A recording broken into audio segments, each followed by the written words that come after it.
my bank, and my bank always bust. Yeah, my bank will bust, and you mad for what? Probably cause you ain't get stuffed. Hush K, they hate what I make, but they fake, so I look the other way. Oh wait, hold on. Hello, welcome back to the Tenny Bike Show, and I'm here with Depp Gibbs today, or Depp from Depp Gibbs. Yup. Feels good to finally be on another interview. I think it's been like Dude, almost 2 years since my last interview. Yeah. yeah. So, and it's been a lot since then. Now we're gonna start off. I want to ask about how Depp Gibbs came to be. Wow. Well, that is a very deep question because it all happened. I want to say like just like a few weeks before the pandemic, like March 2020. I was just like taking a shower and I just I don't know. I was just thinking about making music because I've made music prior, obviously, maybe like for 2 years at that point. And I was just thinking of like bands I could make and like just names of bands. And then instantly it just came up to me, the band Depp Gibbs. And yeah, and then I just started making my first album, Child Support Extravaganza. Got that out, and I think the rest is history. Yeah. So then we got video game cutscenes that comes after Child Support Extravaganza. So basically we're gonna go over all the albums and the creative process behind it. But let's go Yeah. back. Let's go back to Child Support Extravaganza. What was the creative process behind that album? Uh, Pretty much just to make a random ass story. Um, Like most yeah, Depp Gibbs albums. yeah. About the process about the album, I think it took about 2 weeks, and the main goal was just to capture the most random story and just make it up. And Oh, yeah, also I realized I mentioned video game cutscenes. I think that was just a song. I think I read that wrong.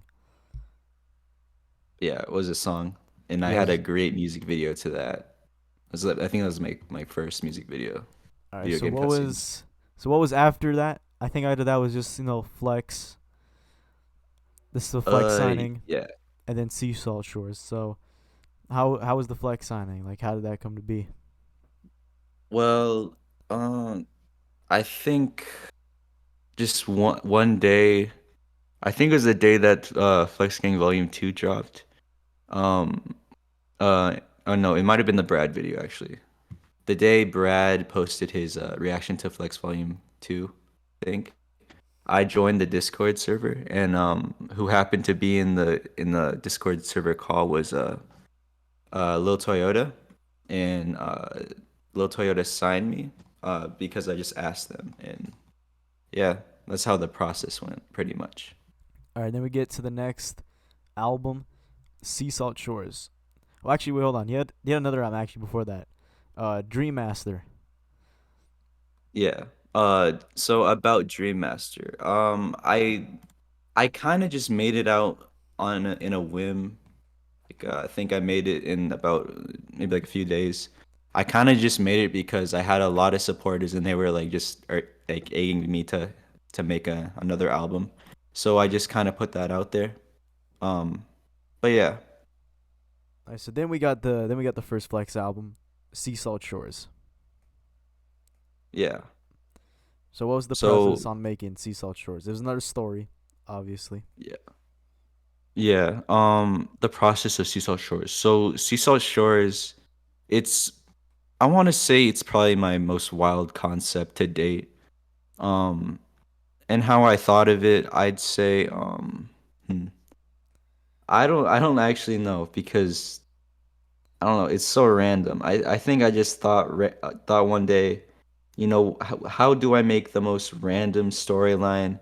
I mean, I think I just joined Flex, so I guess I'll just make a whole album about Flex, and that's kind of what I did. And I try to get everybody I knew in Flex on the album, and just it all culminated in like a very strange album about me signing to Flex and then getting kicked out of Flex. I don't even remember why I got kicked out, but some stupid reason. And then, um, causing arson on a building. I think you were on one track, Yeah, it was like and yeah, towards the end.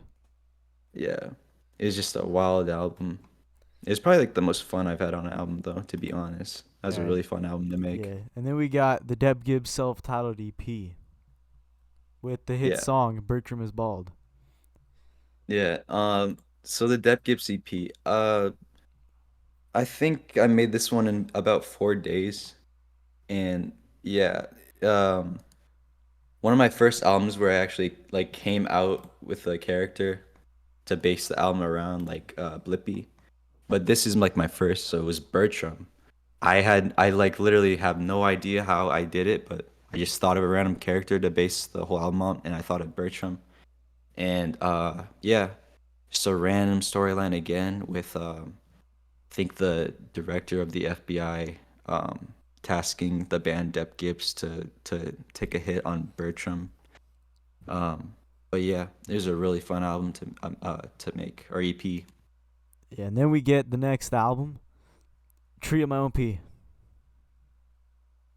Yeah, Tree of My Own Pea. I So remember when the this had like quite the rollout. I know. yeah, it's probably my most like critically, not critically, like just user, just like a lot of people in Flex liked it, and I think this is like when the response to it was really good in Flex, and I don't know why per se. Maybe it was the production or the beats or just me. Maybe it was like because the story wasn't as crazy. It was just like pretty much just like my most traditional album. I wasn't like doing the most outlandish storyline, so that's probably why. But yeah, a really fun album I made, and yeah, probably my favorite album I've made. It was really fun. All right, and then we get into, I think the you had this EP. Yeah. You've released a few EPs, but I don't feel like getting into those ones that are not that. I don't think they're that important. 4T. They didn't even know that Yeah. existed. Yeah, Um, that's a single. what was this one? The one released like towards the end of the year of 2021. What was that one called again? I think that was the averages. Yeah, the Yeah, yeah, averages. yeah. The averages. So, what was the process on the averages like? So about the averages, when sometimes when I just don't know how to make an album, sometimes I just put out an EP like I did with Dream Master, and I just put out the averages. It's just like a sweet collection of songs. Uh, yeah, and yeah, that's about it. I don't think there was any thought put really into the album just to make some cool songs. Wasn't really like a big storyline with it. Uh, but yeah, And then we get the the mixtape, I guess, right now, how it is now. yeah, Going into 2022, we got the mixtape, PM. yeah. Okay, now this is the big one because um, the response to it wasn't as good as the Tremont P, and that I don't know why, but it kind of shocked me. Oh yeah. But like at Also, this, I yeah. would like to mention that "Tree of My Own Pea" is the reason we have the song "Trees" by me and Oh Deb yeah, Gibbs. yeah. That is the reason.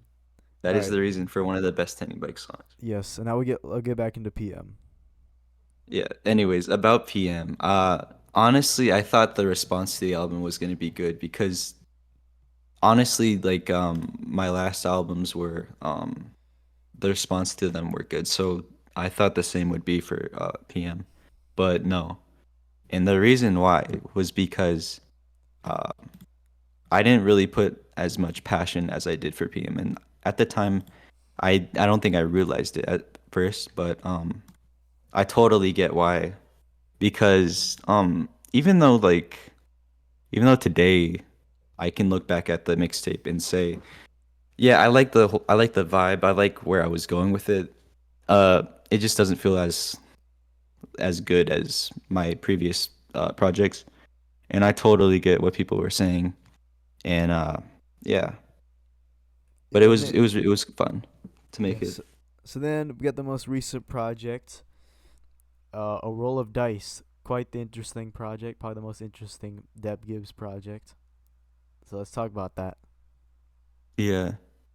So about A Roll of the Dice, my most recent project. Um, yeah, probably the most craziest storyline I did. I didn't even realize when I just finished it It was that basically it's like a almost movie, more than yeah, like an it's album, almost entirely like like vocals an with audio movie. yeah, just like a audiobook almost. And yeah, I think it's really cool, honestly. And I think took like a month to make it, a few weeks, and yeah, it was a really cool process. And I got a few new people in Flex to do some features on it, or cameo appearances. I think Air 404 did one, and then MB. yeah, MB, yeah, and it was really cool. All right. So now in 2023, what do you think we can expect from Depp Gibbs this year? Okay, so just from this year, um, I don't want to make any promises because I know how I have a tendency to go on Instagram and like do a rollout or whatever and then just delete it. I'm not gonna do any of that anymore. I'm just gonna uh I'm just gonna make beats and try to make whatever becomes the next project. But I've been really getting into like just beat productions and just mixing and stuff, and especially sampling because sampling has been, I don't know, really fun the past few months, and I just recently got back into making. I've been making the best beats I have in like years, frankly. So whatever you can expect from 2023, it's gonna be really really good. So yeah, All right. And that was the Depp Gibbs interview. Unless I have more things to say, let me think. No, I think we basically did what we had to do. Yeah, that was the Depp yeah, Gibbs interview. And once again, fire. the Tending Bike Show, it's back, better than ever. And thank y'all for watching. Shout out to Depp Gibbs for stopping by. Peace out, y'all. Nice.